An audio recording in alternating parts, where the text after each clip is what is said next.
मैंने देखा 120 बहादुर का ट्रेलर अभी अभी और ट्रेलर बहुत अच्छा बनाया गया है, इसमें कोई शक नहीं। बीजीएम बहुत अच्छा है, सिनेमाटोग्राफी बहुत अच्छी है। और 1962 की मेजर शैतान सिंह भाटी की रेजांगला पास में अपने बाकी 119 सिपाहियों के साथ वो जो एक लास्ट स्टैंड जैसी लड़ाई की थी उन्होंने, और अगर वो लड़ाई नहीं करते और अगर चीन के सिपाहियों को खुला पास दे देते तो हिंदुस्तान के लिए और भी बहुत भयानक रेपरकशंस या भयानक परिणाम हो सकते थे उसकी उस बात के। तो Shaitan Singh Bhati in that sense हमारे देश के एक बहुत ही अननोन लेकिन बहुत ही वेल डिज़र्विंग शहीद हैं।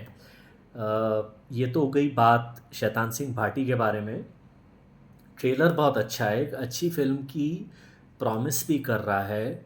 मैं चाहूँगा ये फ़िल्म हिट हो, इसलिए हिट हो क्योंकि इसी बहाने कम से कम हमारे देश के ऐसे बहादुरों के बारे में इस नई जनरेशन को, आने वाली जनरेशन को एक एक रेफरेंस फ़िल्म तो होगी कि ऐसा भी कोई एक आदमी हुआ था।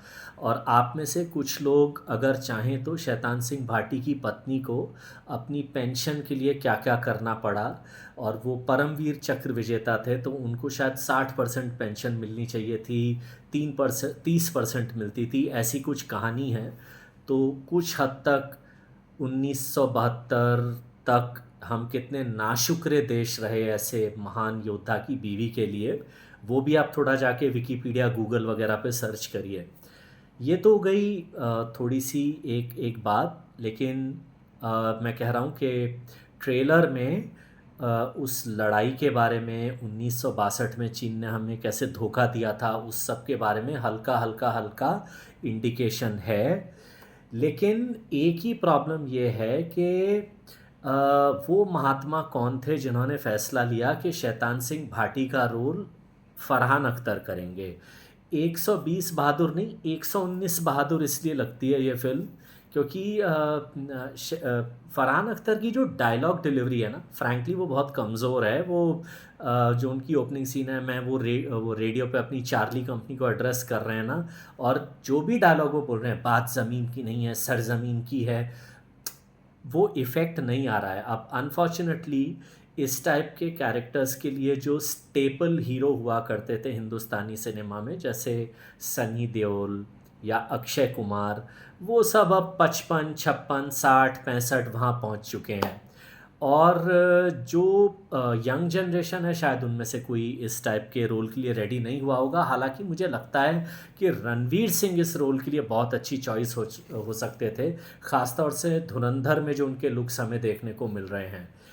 कुल मिला के ना, वेरी ऑनेस्टली, सिर्फ इस, मैं फिर भी चाहूँगा, देखिए मेरी कोई फरहान अख्तर से पर्सनल प्रॉब्लम नहीं है, लेकिन एक कैरेक्टर होता है। अब भले ही जो एक्चुअल मेजर शैतान सिंह भाटी हैं वो बिल्कुल ही एक नॉर्मल बोलने वाले, नॉर्मल से दिखने वाले, शायद फरहान अख्तर की तरह ही आवाज़ वाले इंसान रहे हों, लेकिन कभी कभी ना ऐसी फिल्मों का कैरेक्टराइजेशन में ना हीरो ऐसा दिखना चाहिए कि उसे देख के लगे कि हाँ ये अकेला 3000 के सामने भी खड़ा हो सकता है।